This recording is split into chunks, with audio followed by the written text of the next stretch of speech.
दुख का कारण। एक बार की बात है, महात्मा गौतम बुद्ध अपने शिष्यों सहित घनी पेड़ की छांव के नीचे बैठे हुए थे। आसपास के बहुत से लोग अपनी मानसिक समस्याएं लेकर गौतम बुद्ध के पास आ रहे थे और महात्मा बुद्ध उन सभी लोगों का बारी से उनके मानसिक समस्याओं का समाधान कर देते थे। वहीं से कुछ देर बैठा एक दुखी भिखारी अपने भाग्य को कोसता हुआ सोचने लगा कि अभी कुछ देर पहले तो ये सभी लोग दुखी मन से मुंह लटकाए उस महात्मा के पास गए थे और अब इतना खुश होकर कैसे वापस लौट रहे हैं। आखिर इन्हें ऐसा कौन सा समाधान मिल रहा है। अब वह दुखी भिखारी सोचने लगा कि ऐसा क्या हो रहा है कि यह सभी खुश होकर वापस लौट रहे हैं। ये देखने के लिए वह दुखी भिखारी उस पेड़ के कुछ नजदीक गया और उसने देखा कि महात्मा गौतम बुद्ध तो लोगों को प्रवचन देकर लोगों के दुखों का निवारण कर रहे हैं। ये देखकर उस भिखारी के मन में भी इच्छा हुई, क्यों ना मैं भी इस महात्मा को अपना दुख बताकर समाधान पाऊं और मुझे अपने दुख का समाधान अवश्य ही मिलेगा। भिखारी अब महात्मा बुद्ध के सामने पहुंचा और हाथ जोड़कर महात्मा बुद्ध से बोला, हे महात्मा बुद्ध, मैं भी लोगों की मदद करना चाहता हूँ और मुझे भी लोगों की मदद करने की बहुत इच्छा है, लेकिन मैं कैसे मदद कर सकता हूँ। मैं बहुत गरीब हूँ और न ही मेरे पास कोई ऐसी चीज़ है जिससे मैं किसी की मदद कर सकूँ और मैं कोशिश करने पर भी किसी की मदद नहीं कर सकता हूँ।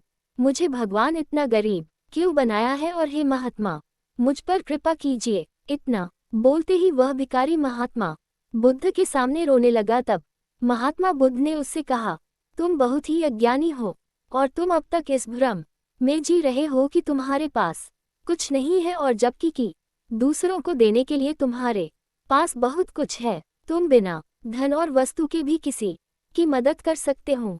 तुम्हारे पास जुबान है जिससे तुम मीठे शब्द बोलकर किसी के चेहरे पर तुम मुस्कान ला सकते हो। तुम अपने शब्दों की ताकत से किसी के भी टूटते हुए हौसले को मजबूत कर सकते हो। इन शब्दों की शक्ति से तुम किसी के भी मन में सकारात्मक विचारों के बीज बो सकते हो और उसे गलत रास्ते पर जाने से रोक सकते हो। और तुम अपने इन दो हाथों से किसी भी कमजोर या लाचार व्यक्ति की सहायता कर सकते हो।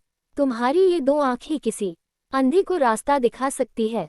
तुम किसी के लिए दुआ कर सकते हो या किसी के अच्छे स्वास्थ्य की कामना कर सकते हो, लेकिन अज्ञानतावश तुम अब तक इस बात को समझ नहीं पाए और इस बात के भ्रम में तुम अब तक जी पाए कि तुम्हारे पास मदद करने के लिए कुछ नहीं है। किसी की मदद करने के लिए धन वस्तु का होना जरूरी नहीं है, फिर भी बिना धन और वस्तु के भी हम लोगों की कई तरह से मदद कर सकते हैं।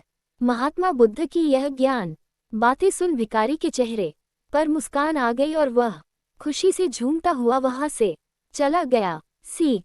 महात्मा बुद्ध की छोटी सी कहानी से हमें ये सीख मिलती है कि आजकल लोग बहुत ही दुखी होते हैं कि मेरे पास यह नहीं, पर महात्मा बुद्ध कहते हैं पास जो भी है उसी में हमें संतुष्ट रहना चाहिए और बिना मतलब के हमें लोगों की मदद करना चाहिए। इन्हीं से हम सबको परम सुख की प्राप्ति होगी।